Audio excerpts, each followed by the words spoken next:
I speak to you in the name of the one true and living God, our Creator, Sustainer, and Redeemer. Amen. Salt and light.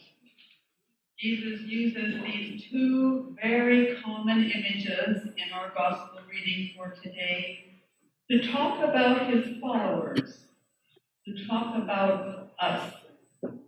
We, of course, think of Jesus as the light of the world, as he calls himself in the Gospel of John. But in today's Gospel from Matthew, Jesus says to his listeners, including you and me, you are the salt of the earth. You are the light of the world. Most of us have heard these statements many, many times. My job this morning may be to help us hear them as if for the first time, or at least hear them more like Jesus' original audience would have heard them. You are the salt of the earth. You are the light of the world. About 2 weeks ago, I was visiting my son in Coquitlam. On a Friday evening, he, his girlfriend, and I walked for at least an hour through the amazing colored light spectacle all around Lafarge Lake. This is the largest free outdoor winter lights display in all of Metro Vancouver. It is just east of the campus of Douglas College and at the end of the Sky Train. Maybe some of you have enjoyed it. Thousands of lights, shaped gigantic, as well as life-size flowers, leaves, animals, human figures, a pirate ship, archways, walkways, even white swans peacefully floating out in the center of the lake. It is most impressive and a beautiful show of lights, evidence of what can be done with LED lights today. It was also good to see so many people of all ages, especially families, enjoying the lights. But great as it was, such a display may not be so helpful in understanding today's gospel. Common folk in Jesus' time might have had one oil-burning lamp in their homes. No convenient light switches, certainly no electricity. And yet, that one dim light, by our standards, could make all the difference in their domestic lives. Think of your own one light experiences. Maybe that one candle or one flashlight you were gratefully able to use during a dark evening power failure that suddenly came upon you. With that one light, you were no longer stumbling in the dark. Light for guidance, not for show. Light for safety and security, for knowing what was taking place, for knowing the truth. Light for revelation of the one true and living God. This is what Jesus is. In our time, we have been encouraged to take all the salt shakers off our dining tables. We even hear about healthy, salt-free diets. We have the positive use of salt for snowy, icy roads and streets, but even that practice is not without some controversy. It is best to put these negative associations to the side when thinking about sodium chloride in Jesus' day. Most of the salt available was impure. It was from the flats around the Dead Sea.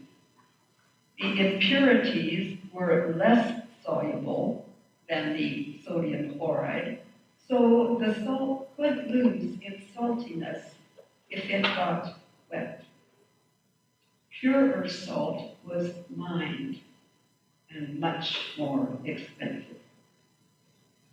In ancient times, salt was used for flavoring food, as it is today, but it was also widely used for preserving food, for fertilizer in carefully controlled amounts, for destroying weeds and enemy lands in greater amounts, less measured.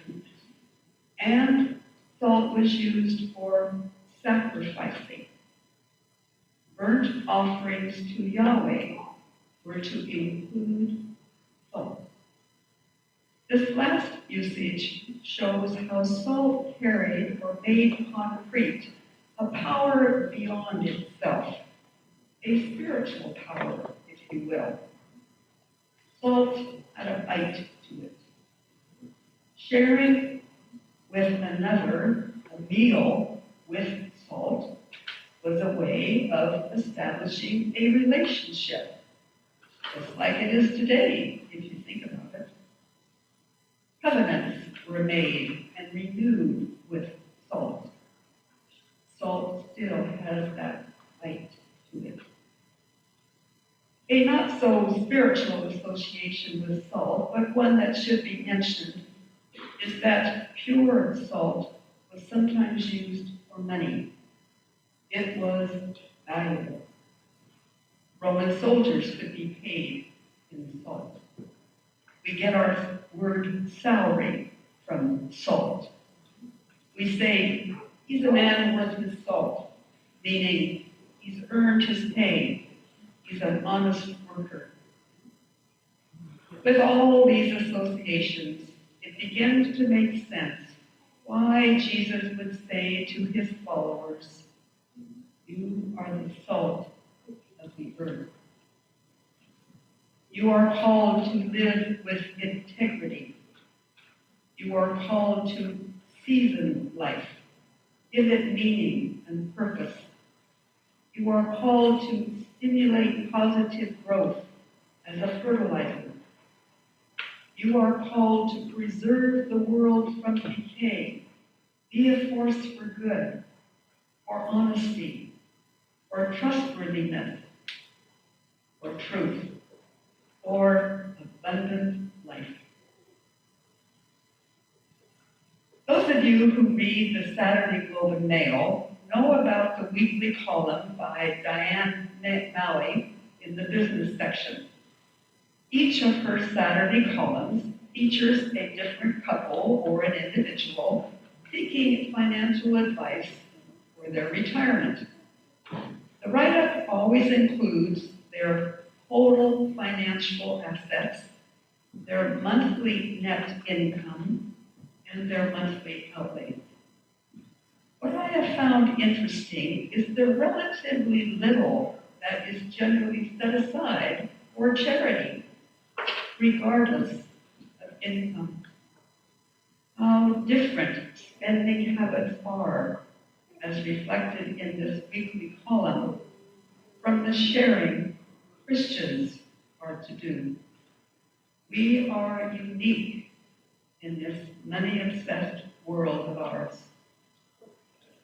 Forever curious, I decided a little over a year ago to write down each week the monthly net income and monthly outlay for charity as given in each column.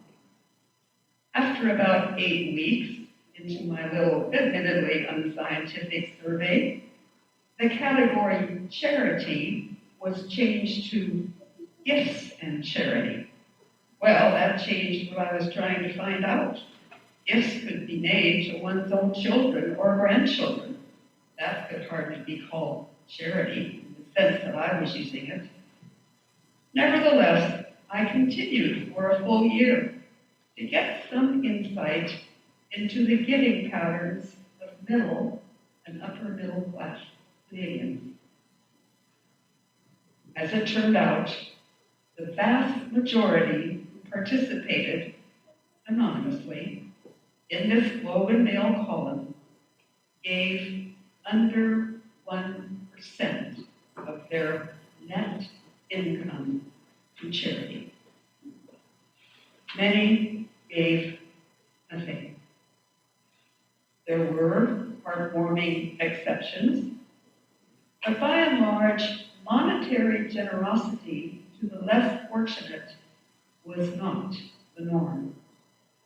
One of the ways we Christians let our light shine, prove to be the salt of the earth, is that we share our resources with those in need. We are distinct. We're not just like everybody else. I used to wonder why Jesus would find it necessary even to say that no one puts a lighted lamp under a bushel basket.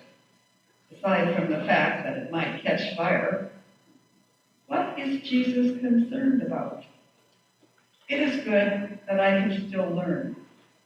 From a book printed about 20 years after I graduated from VST, I was reminded that most devoted Jews were in survival mode during Jesus' day. How to live Torah, how to keep the faith somehow without drawing attention to themselves, attention that could endanger their lives in their Roman-occupied land. How to keep the faith and keep the rules. We all know Jesus did not live that way. And he tells his followers that they are not to live that way either. Just keeping the laws, just keeping to the rules is not enough. The kingdom of God is at hand. Your light is to shine, and now. What good is a light hidden from view? What good is salt if it has lost its saltiness? If it still looks like salt, if the church building is still standing and is well maintained, but has lost its light, what is it good for? We live in challenging times for the church in North America. Many churches are having to close. Every age has had its own unique challenges for the followers of Jesus, for those who would reflect the light of Christ. I like the line in today's Isaiah reading, or sun direction, and how our light might shine. If you offer your food to the hungry and satisfy the needs of the afflicted, then your light shall rise in the darkness. I remember a colleague who would say to his parish at every AGM, "Who would miss us if we cease to exist as a church? Are there people that would notice, be in serious need if we stopped reaching out to them?" That was his way of checking to see if their light was shining. That was his way of being sure that they were still worth their salt. In response to the good news of Christ, we are to act in such a way that others can see his light and taste his